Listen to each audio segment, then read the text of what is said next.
Décryptage des indicateurs économiques. Bienvenue sur notre plateforme.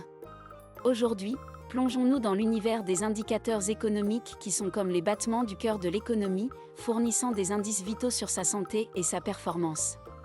Dans cette vidéo, nous explorerons les principaux indicateurs et comment ils nous aident à comprendre la situation économique d'un pays. Mais avant d'aller plus loin, nous vous invitons à mettre une pause à cette vidéo, à cliquer sur le pouce bleu, vous abonner et activer la cloche de notification pour ne rien rater de nos prochaines vidéos. Pour bien s'approprier l'utilisation des outils statistiques sous plusieurs logiciels, nous vous invitons à prendre part à la prochaine session de notre formation en économétrie et techniques quantitatives. Cliquez sur le lien en description. Revenons aux indicateurs économiques. 1. Produit intérieur brut, PIB. Le PIB est un indicateur clé mesurant la valeur totale de tous les biens et services produits dans un pays sur une période donnée.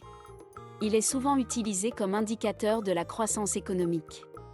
Le PIB peut être exprimé de différentes manières, notamment le PIB nominal, sans ajustement, et le PIB réel, ajusté pour l'inflation.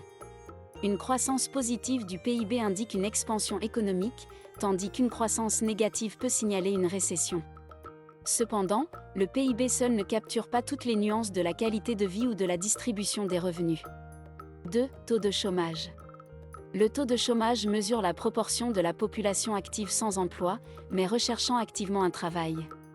Un taux de chômage bas est généralement associé à une économie saine, tandis qu'un taux élevé peut indiquer des difficultés économiques. Cependant, il est important de noter que le taux de chômage ne prend pas en compte les travailleurs découragés qui ont abandonné la recherche d'emploi. 3. Inflation. L'inflation mesure la hausse générale des prix des biens et services sur une période donnée. Un niveau d'inflation modéré est souvent considéré comme souhaitable, car il encourage la dépense et l'investissement. Cependant, une inflation excessive peut entraîner une dépréciation de la monnaie et des problèmes économiques. 4. Balance commerciale. La balance commerciale compare les exportations et les importations d'un pays.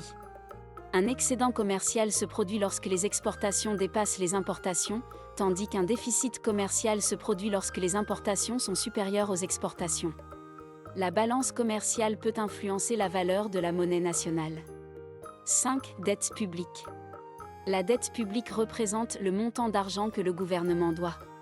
Un niveau élevé de dette publique peut être préoccupant s'il n'est pas géré correctement, car cela peut entraîner des problèmes de remboursement et affecter la stabilité économique. Conclusion. En conclusion, ces indicateurs économiques fournissent une fenêtre sur la santé financière d'un pays. Les analystes et les décideurs les utilisent pour prendre des décisions éclairées. Cependant, il est crucial de les interpréter dans un contexte global et de reconnaître que chaque indicateur a ses limites. Pour bien s'approprier l'utilisation des outils statistiques sous plusieurs logiciels, nous vous invitons à prendre part à la prochaine session de notre formation en économétrie et techniques quantitatives. Cliquez sur le lien en description.